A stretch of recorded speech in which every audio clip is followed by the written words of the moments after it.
So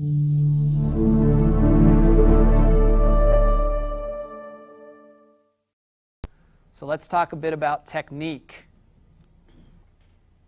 Sealer.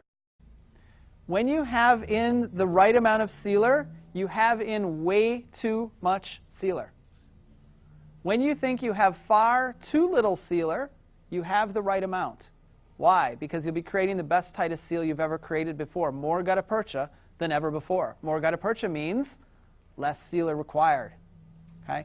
So there's definitely learning curve here. Really try to limit the amount of sealer. You do not need a tremendous amount of sealer. You need very, very little. How do I know when I feel I have the right amount of sealer? When I put the sealer in and I take out with paper points, typically not one paper point, but one, look at it, another, look at it, and it looks like there's very little or no sealer coming back out, and I look in the canal under the microscope and it looks like there's just a very small amount inside, that's what I think is the right amount. So a very small amount of sealer required in order to use this technique. You want to pull out any excess. So placing sealer in with a paper point into the mesial buccal canal. Just a little bit of pumping action. We do want to move it around. I do want to coat the entire canal surface if possible. And then with a series of paper points, I'm going to bring that back out. And it should look pretty clean.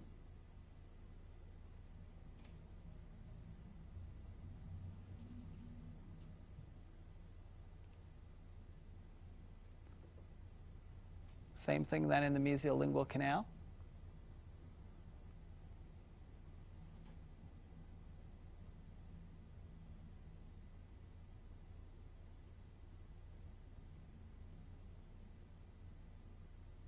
And I would go just a little bit more there. I would check out just a wee bit more than what the video shows. And now the same thing in the distal.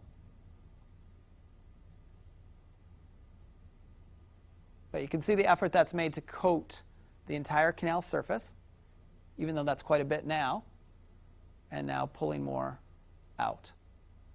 And again, I would blot off that extra at the orifice level.